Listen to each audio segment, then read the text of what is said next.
Good morning. যারা যেখান থেকে আমার ভিডিওটা দেখছো বা দেখবে সবাইকে গুড মর্নিং। সবার দিন খুব ভালো কাটুক। এই দেখো সকাল সকাল এক মুখ হাসি দেখো। বোগেনভিলিয়াটা কত ফুল ছেড়েছে।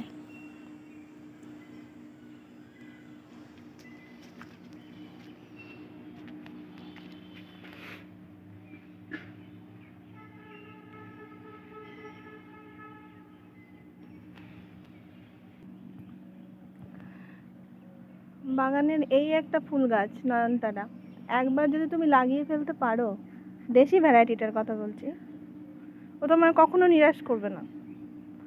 গাছ ভর্তি হয়ে ভরে থাকবে একদম। আর একটা কি হয় বলো তো, বাবার কি ঠান্ডা লেগেছে। আর একটা ব্যাপার হচ্ছে, একবার লাগালে আর দ্বিতীয়বার লাগানোর প্রয়োজন মনে হয় না, মানে যেখানে সেখানে হয়ে যাবে। আমার দেখো এই গাছটা একটা ট্রপিক্যাল জবার গাছ, হ্যাঁ, এই গাছের ধারে হয়ে গেছে। এখন কি করব, মায়া করে কাটতে পারিনি। আবার এই দেখো একটা অ্যালামুন্ডা গাছ, এই গাছটার গ্রোথ কমে গেছে আমার, এক সাইডে বাড়ছে, এদিকে আর বাড়তে পারছে না, কারণ এদিকে তো ও ঝোপ করে দিয়েছে না। থাক, ফুল নেওয়াই তো উদ্দেশ্য, ও তো ফুল দিচ্ছে। তাও ওইদিকে জবা গাছের মধ্যে হয়েছিল, গোলাপ গাছের মধ্যে হয়েছিল, ওই দেখো রজনীগন্ধার মধ্যে হয়েছে।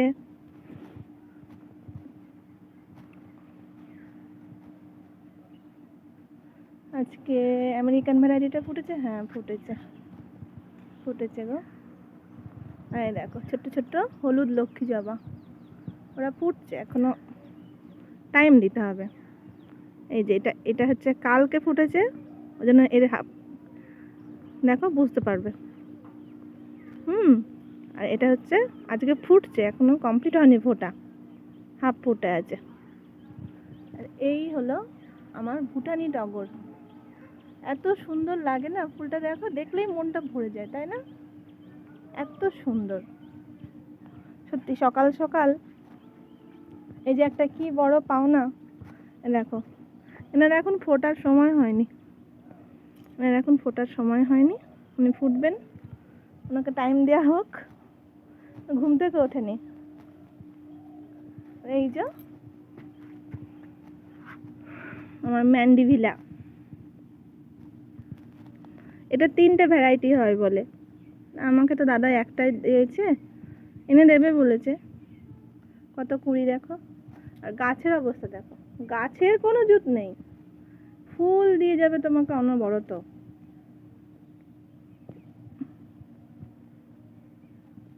এটা একটা কালো জবা নাকি, আমি গাছ লাগাই এটা জানতে পেরে আমাদের এই পাড়ায় মনে হয় কেউ বলেছে, একটা জেঠু এসে 2-4 দিন আগে এসে ও বৌমা করে ডাকছে। আমি বললাম কে ডাকছে বৌমা বৌমা করে, বলছো বৌমা সারাদিন ঘুরছি, আমার তো খুব একটা বিক্রি বাট্টা হচ্ছে না, তুমি তো গাছটা পালা লাগাও শুনলাম, কটা গাছ নাও না।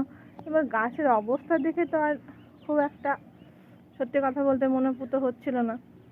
কি করব, বয়স্ক মানুষ এসছে একটা আশা নিয়ে, এই জবাটা নাকি একটু কালচে হবে। আর এই যে কিছু বেগুনের চারা নিয়েছিলাম, এই বড় বেগুনের চারা দুটো আমি যে নার্সারি থেকে কিনি সেখান থেকে বেগুনের চারা, আর ওই আমাদের কি বলে তোমার টমেটোর চারাগুলো। বাকি যে ছোট ছোট দেখছো এগুলো সব ওই জেঠুর কাছ থেকে, এই গাঁদাগুলোও তাই। এখন দেখা যাক কেমন রেজাল্ট হয়। এই যে খোল পচানো আছে, এই খোলগুলোকে এখন দেবো না, এখন আর জল হাত করবো না। এর মধ্যে মনে হয় কাগজ ছিল, কাগজ দিয়ে দিয়েছিলাম, ভুল করে পড়ে গেছে নাকি পড়েছে কে জানে। এই কাগজগুলো ফেলে দিতে হবে। এই খোল পচানো খোলটাকে আজকে গাছের গোড়ায় দেবো, আজকে আর গাছে জল দেবো না। আর এনেছি হচ্ছে সবজির খোসা, ওখানে রাখলাম সবজির খোসা, ওই দেখো দেখতে পাচ্ছ সবজির খোসা, ওগুলো শুকিয়ে যাবে।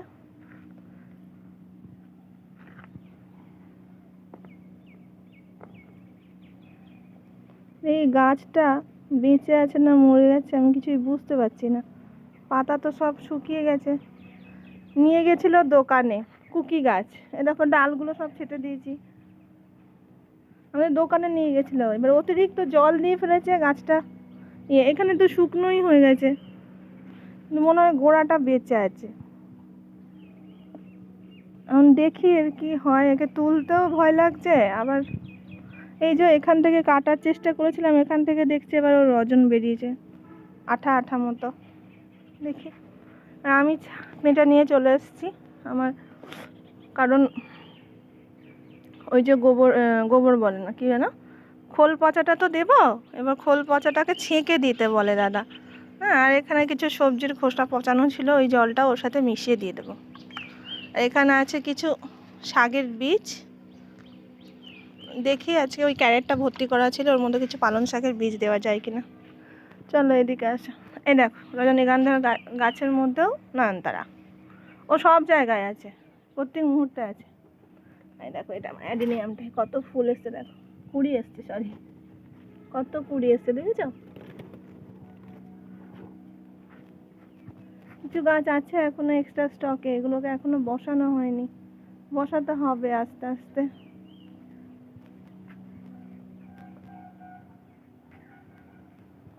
আর এই যে কামরাঙা বাবুরা হয়ে আছেন, আর আস্তে আস্তে গুড়ি গুড়ি গুড়ি গুড়ি হচ্ছে, দেখবে গুড়ি গুড়ি গুড়ি গুড়ি।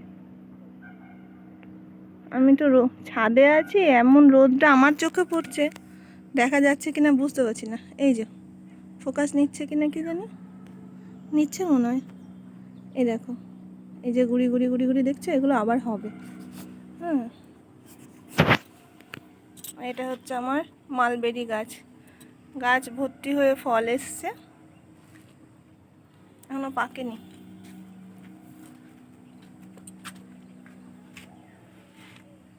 আমার বাগানের অন্যতম একটা গোলাপ, পুরো ডিপ অরেঞ্জ কালারের হয় গোলাপটা, খুব একটা বড় সাইজের হয় না, কিন্তু কালারটা এত সুন্দর হয়। আমার প্রত্যেকটা গোলাপই খুব সুন্দর হয়। এখনও সময় আসেনি, পুরো এবছর বর্ষাটায় ওরা খুব কষ্ট পেয়েছে। এখন কতটা রিকভারি করতে টাইম লাগলো, নইলে এতদিন প্রত্যেকটা গাছই সুন্দরভাবে গ্রোথ হয়ে যেত। এই দেখো, এই একটা গোলাপ গাছের মধ্যেও নয়নতারা, কি করি এদের নিয়ে। গোলাপ গাছগুলো সব সার টার দেওয়া আছে, এখন ফুলের অপেক্ষা। এটা কি বলো তো, এটা হচ্ছে কদবেল গাছ। পাতাগুলো কি সুন্দর না, কি সুন্দর পাতাগুলো,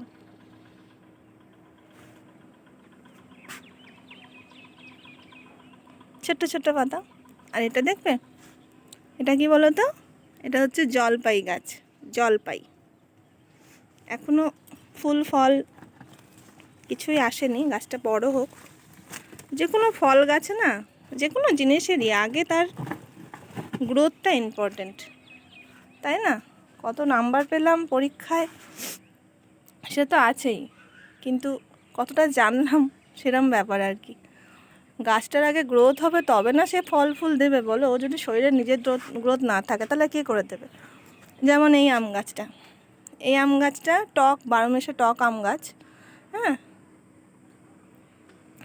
এই আম গাছটা 3বার পরপর 3বার আমি করি না কি বলে, মুকুল কেটেছি আমি। এবার ওই নার্সারি দাদা বলে দিয়েছিল যে 3বার কেটে দেবেন, 3বার ফল নেবেন না। এবার গাছটার গোড়াটা দেখো, যথেষ্টই মজবুত। এবার 4বারের বার করি এসছে, বছরে 3বার বা 2বার ফল দেয় ওরা। আগের বছরের মিডলে লাগিয়েছিলাম, মনে হয় শীতের শেষের দিকে লাগিয়েছিলাম, তখন 2-3বার ফল মোটামুটি এসেছিল। আমি কেটে দিয়েছিলাম, তার মধ্যে গাছটা একটু ঝাঁকড়া হয়েছে, একটু স্ট্রং হয়েছে।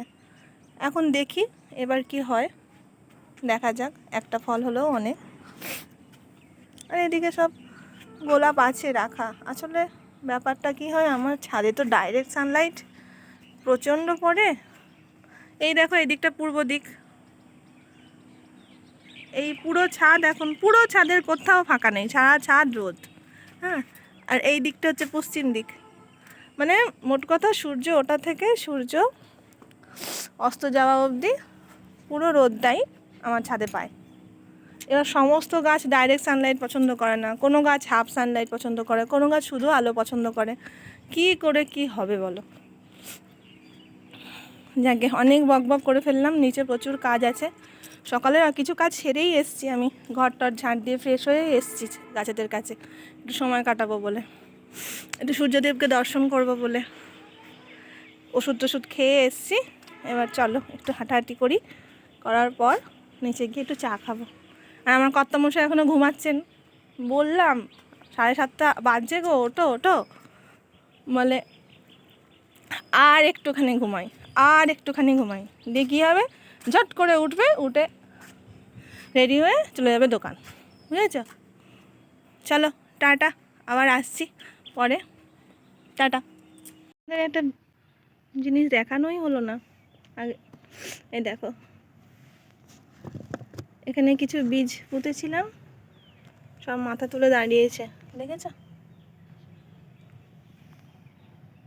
কিসের বলো তো, সব মিশিয়ে আছে, বিনস, করলা, শিম। বিনস নেই মনে হয়, এগুলো বরবটি। আমি বিনস লাগাতে গিয়ে বরবটির দানাটা ভিজিয়ে ফেলেছিলাম, দেখলাম পরে। এখন বড় হোক, তারপরে দেখি কোথায় শিফট করা যায় ওদের।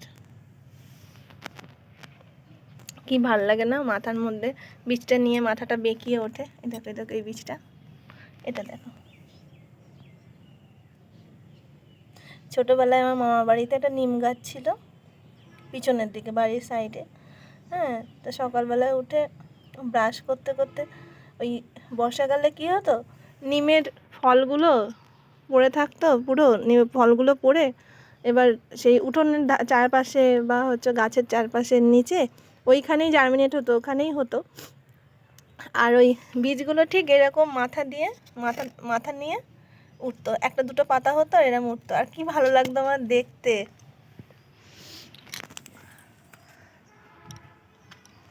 দেখো কুমড়ো গাছ হওয়ার টাইম পায়নি, এটা তো প্রচুর ফুল হচ্ছে, প্রচুর ফুল হচ্ছে। এইটুকু গাছ, ওর থেকে আমি কি আশা করতে পারি বলো? পাতা দেখো, কুমড়ো পাতা না কি পাতা তুমি বুঝতে পারবে না। পাতা দেখো, কুমড়ো পাতায় হাত ঢেকে যায়, সেখানে পাতার চেহারা দেখো। কেন যে হলো এখানে, কি করে হলো? মনে হয় আগেকার মাটির কোনো সময় হয়তো এখানে মাটি অ্যাডজাস্ট করে দিয়েছি, তা সেই ক্যারেটে হয়তো কুমড়ো গাছ লাগানো ছিল, কোনো কারণে হয়তো সেখানে হয়নি, এতদিন পর নিজে নিজেই হয়েছে। এখন হোক, হয়েছে যখন হোক, কিন্তু এই গাছটার তো অবস্থা খারাপ হয়ে যাবে, ওর তো পুষ্টি নষ্ট করে দেবে। দেখি কতদূর কি হয়, তারপরে ওর ব্যবস্থা নেব। হলুদ পাতা হচ্ছে কত। চলো টাটা, আসছি, দেখাচ্ছি আর কিছুক্ষণ পর। বারবার চলো আসছি করছি, আর এক একটা গাছ আমাকে এক এক রকম উপহার দিচ্ছে, আর আমি তোমাদের সাথে ভাগ করার জন্য আবার ক্যামেরাটা অন করছি। এই দেখো গাছের মধ্যেই এই শিউলি, এটা মনে হয় 12 মাসে শিউলি বলে আমি নিয়ে এসেছি, এখন জানি না শীতকালে তো ফুটছে। এই দেখো নিচে কতগুলো শিউলি ফুল। আবার এই যে এখানেও আছে, এখানেও আছে।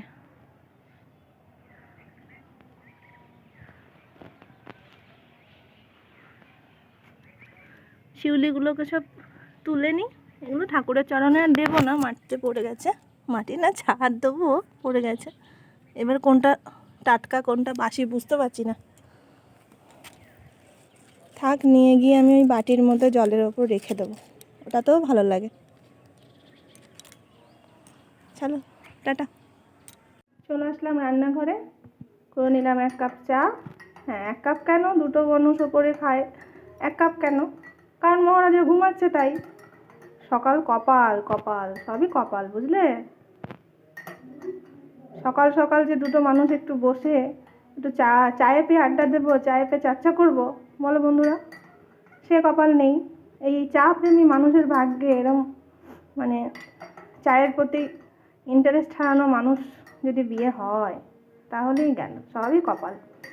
আর শরবতের মতো কেন নাড়াচ্ছি, কারণ এই যে প্রমাণ, আমি তো চায়ে চিনি খাই না, মানে চিনি ছাড়া মিষ্টি ছাড়া চা আমি খেতে পারবো না, অনেক চেষ্টা করে আমি দেখেছি। হ্যাঁ, গ্রিন টির ব্যাপারটা আলাদা, কিন্তু মিষ্টি ছাড়া চা আমার মুখে রোচে না, অগত্যা। চিনির সাবস্টিটিউট একটু মধু দিয়েই খাই। এই যে 1 মাসে আমার প্রত্যেক মাসের এটা হচ্ছে আমার এই 1 কেজি মধুটাই ভরসা। মিষ্টি কিছু খেতে ইচ্ছা করলেই তার মধ্যে আমি একটু মধু অ্যাড করে নিই। আর এটা কি বলো তো, এটা হচ্ছে পার্সেমান, যদি খুব ভুল না করি ফলটার নাম পার্সেমানই তো বলে আমাদের এখানে। এটা আমাকে, আমি যখন ন্যাশনালে পড়াতাম আমাদের এই ইসকনের ন্যাশনাল স্কুলে, পূরবী ম্যামকে প্রথম আমি খেতে দেখেছিলাম। ম্যাম কী খাচ্ছ তুমি, এটা টমেটো খাচ্ছ কেন? ওই ফলটা একটু লাল ছিল, এটাতে কেমন একটু হলদে হলদে টাইপের, একটু লালচে লালচে। গৌরনগরের ওই দিকে দেখে একটু লালচে লালচে হয় পার্সিমানগুলো, আর ছোটো হয় সাইজ, আর এটা অনেকটাই বড়। দেখো হাতের তালু তো রেখে দেখাচ্ছি। তা আমি বলছি ম্যাম তুমি এটা কী খাচ্ছ? দিয়ে বলছে এটা তো দারুণ ফল, খাবে? দিয়ে আমাকে ম্যাম 1 পিস দিল, আমি খেলাম, যথেষ্টই ভালো লাগলো, খুব সুন্দর লাগলো, আর মিষ্টি ফলটা খুব, খেতেও খুব সুন্দর। আমি স্কুল থেকে বাড়ি আসার সময় 2টো ফল কিনে নিয়ে এসেছিলাম, সেই খেয়েছি, তারপরে 2-3 বার কিনে খেয়েছি। তো কালকে বাজারে গিয়ে, দোকানে যাওয়ার পথে আমি একটু বাজারে ঢুকেছিলাম, বাজারে গিয়ে ওই ফলের ক্যারেট নেব বলে ফলের দাদার দোকানে গেছি, দেখছি পার্সিমন। তখন আমি বললাম আমাকে একটা দাও। কি দাম জানো? মানে ড্রাগন ফ্রুট এইগুলো কি দাম, একটাতে 50 টাকা, না আগের যেটা প্রথমে ওজন করেছিল এটা 50 টাকা, এর থেকেও বড় ছিল, দেখো কত বড়, দেখো কত বড়, এর থেকেও বড় ছিল। সেটা না এই পাতার সাইড থেকে একটা কালো ভাব চলে এসেছে, আমি না এটা তো নেবো না। তারপরে আবার এইটা প্যাক করে দিল, এটা আবার ওজন করে দিলে এটা 40 টাকা বললো। আমার যত বড় লোকই ফল পছন্দ, পার্সিমান পছন্দ, ড্রাগন ফ্রুট পছন্দ, কিউই, অ্যাভোকাডো আমি কোনোদিন টেস্ট করিনি, কিন্তু দামের চোটে, বাবা কি দাম লাগে, আমি একটাই নিয়ে এসেছি, এটা পরে কাটা যাবে। আর এই যা 4টে বিস্কুট আর চা, এই আমার, না খালি পেটে চা আমি খাই না, বকাঝকা করো না, খালি পেটে কেউ আমি চা খাই না। আমি সকালবেলায় প্রায় 1 লিটার জল খাই, গরম জল খাই, থাইরয়েডের আছে আমার, থাইরয়েডের ওষুধ খাই, দেন চাটা খাচ্ছি। কতক্ষণ তো ওয়েট করলাম, প্রভু তো ঘুম থেকে উঠলেনই না এখনও, কী করব। চলো পরে আসছি। এই যে করবো হচ্ছে ব্রেকফাস্টে ডালিয়া, এই যে ডালিয়া আর ডাল ভেজানো ছিল, ছেঁকে নিলাম, আর এর মধ্যে একটু সবজি, গাজর আর বিনস। হ্যাঁ, ফোড়নের জন্য দেবো হচ্ছে শুকনো লঙ্কা, একটু জিরে, কাঁচা লঙ্কা দেবো, একটু আদা মশলা দেবো, নুন হলুদ, ব্যাস, আর কিছু না। একটু জিরের উপরে বা গরম মশলা দেওয়া যায়, ডালের ডাইরেক্ট গন্ধটা অনেকে সকালবেলায় খেতে পারে না, তো তার জন্য।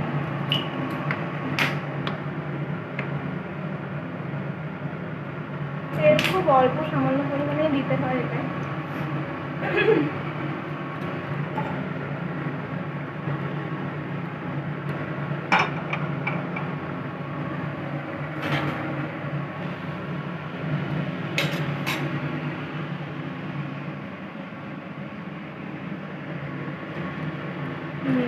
শুকনো লঙ্কা,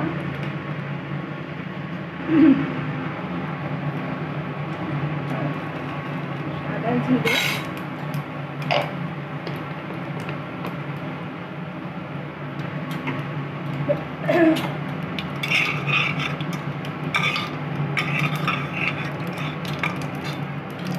এবার দিয়ে দেবো সবজিটা।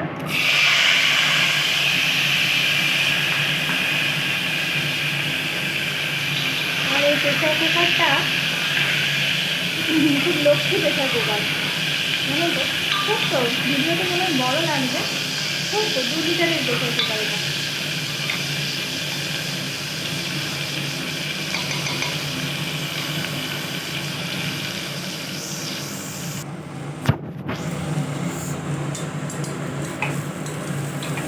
ডালটা দিয়ে দিয়েছি, চাল না সরি ডালিয়াটা দিয়ে দিয়েছি, ডালও দিয়ে দিয়েছি একসাথে, তো বোঝানো ছিল।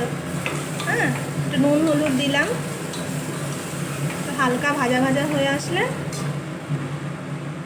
একটু গরম জল দিয়ে দেবো। ও মা, আমি তো গরম জলটাই বসাইনি। হয়ে যাক, বেশিক্ষণ লাগবে না।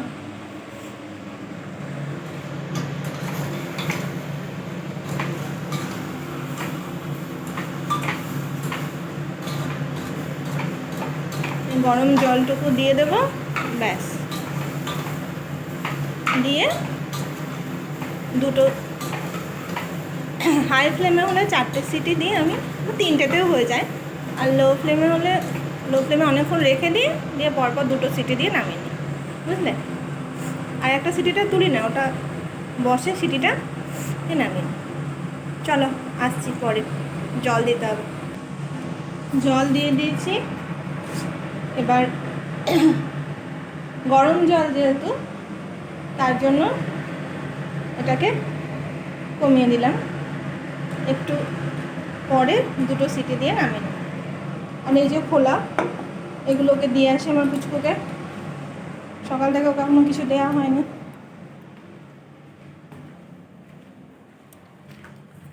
কই আমার ভোম বলতে, কই বুঝলি বেমেলি, ভোম বলতে কই, ভোম বলতে, ভোম বলতে গুড মর্নিং। না না না না না,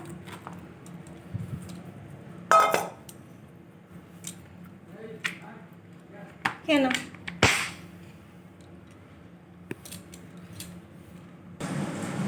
কেটে নিলাম কটা আলু, এই যে আই করে আলু। এই আলুটার আমার বোনও একটা স্পেশাল নাম দিয়েছিল। ও যখন বেথানিতে পড়তো, ওকে বলা হতো যে কী নিবি টিফিনে, ও বলতো 2টো লুচি আর আই করে আলু ভাজা। দেখো আয়ের মতো লাগছে না?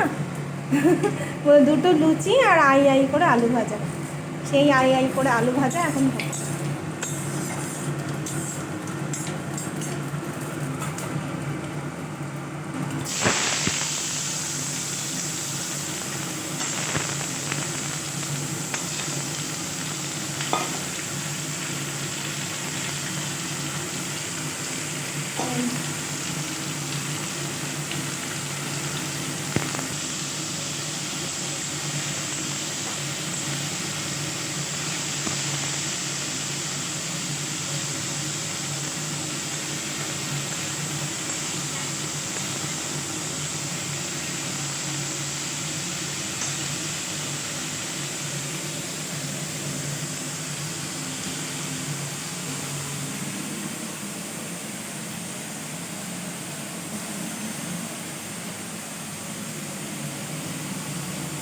প্রভু উঠে গেছে, এখন গরম জল দেবে, একটু বন্ধ করি।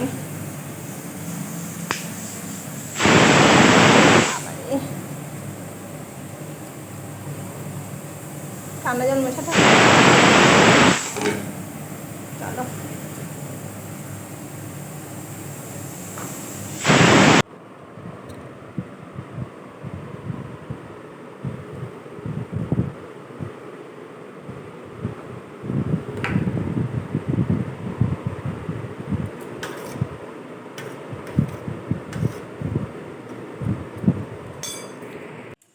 ওদিকে গোবিন্দকে খেতে দিয়ে দিয়েছি, আর এই যে ফলটা কেটে নিলাম।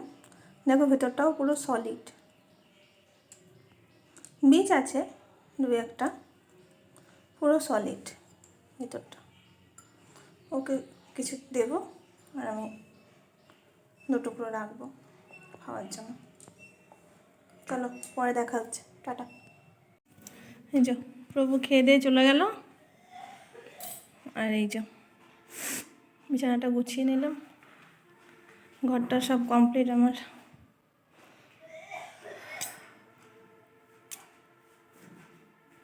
পর্দাটা দেওয়া আছে, খুব রোদ আসছে আর তার সাথে হাওয়া আসছে, তো দেওয়া আছে। ওই দিকেটা তো খুলেই না।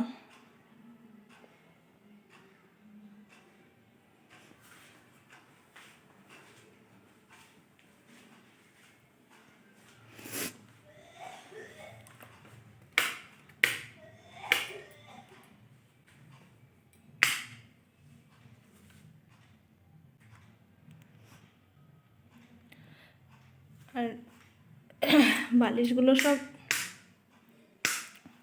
বাইরে দিয়ে এসেছি, বাইরে বলতে ব্যালকনিতে একটু রোদে দিলাম। এই যে রোদ পড়ে এখানটা,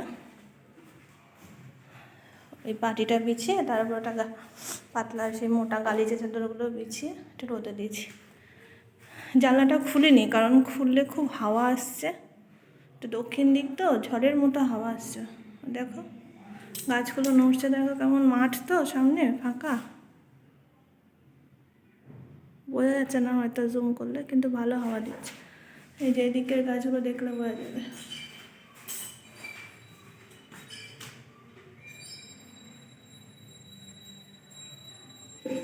দেখেছ,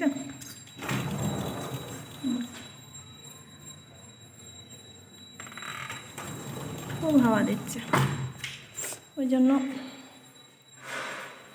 ইয়ে করলাম, এগুলো রোদে দিলাম। কথা বলতে পারছি না, সকালবেলায় ঝাড় দিয়েছি না, ধুলোতে নাক আর গলা পুরো চোখট হয়েছে।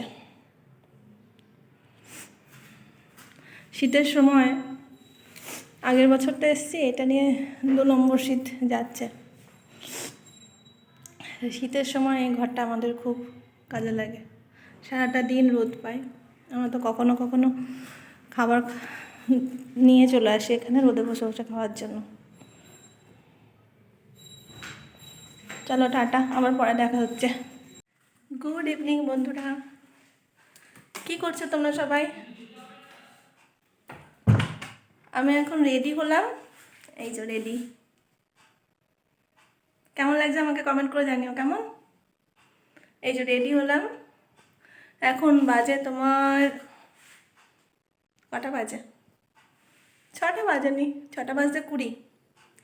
এখন যাব দোকানে।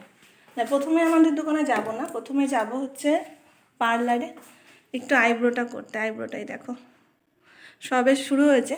এবার কি বলো তো, বেশি বড় হয়ে গেলে না তখন সমস্যা হয়ে যায়, রাতের বেলা শীতকালে একটু কষ্ট হয়। অনেকক্ষণ পর তোমাদের সামনে আসলাম। আলোটা কোথায় গেলে ভালো পাওয়া যাচ্ছে, এই যে আলোটা এখানে আসলে ভালো পাওয়া যাচ্ছে। অতটা আমি ক্যামেরা ফ্রেন্ডলি নই তো, মানে সেলফি তুলি প্রচুর, আগে তুলতাম, ইদানিং না। কিন্তু কি বলো তো, ভিডিওতে অতটা ক্যামেরা ফ্রেন্ডলি নই আমি, তাই দেখবে সবসময় আমি ব্যাক ক্যামেরাতে করে দেখাই আর কথা বলি। আস্তে আস্তে অভ্যাস হয়ে যাবে। তো এখন যাব হচ্ছে দোকানে, দোকান থেকে তারপরে না, আগে যাব পার্লারে, তারপরে যাব দোকানে। দোকান থেকে আসার পথে রুটি সবজি কিনে নিয়ে আসবো, কারণ রুটি তো রাতের বেলায় করার টাইম হয় না। আর মা মাঝে মধ্যে করে দেয়, মা সারাদিন বেচারা করে তো, হাতে পায়ে যন্ত্রণা, ওর জন্য মাকে আর প্রেশার দিই না। তরকারি করাই থাকে আমার, শুধু রুটি। আর ওবেলায় রান্নাবান্না তোমাদের সাথে কিছু শেয়ার করিনি, হয়েছিল হচ্ছে ডাল, বেগনি আর তোমার একটু আলু পোস্ত আর ভাত, এই সিম্পল খাবার। কালকে অনেক রিচ রিচ খাবার হয়েছে ওর জন্য। আর আমাকে কেমন লাগছে কমেন্ট করে জানিও। বাইরে প্রচণ্ড ঠান্ডা, আমি যখন বাড়ি আসি না খুব ঠান্ডা লাগে, ওই জন্য এই শালের চুড়িদারটা পরে নিয়েছি। ব্যাস, চলো টাটা। ব্লগটা ভালো লাগলে লাইক, কমেন্ট আর শেয়ার করো, ঠিক আছে? আর আমার চ্যানেলটাকে সাবস্ক্রাইব করো।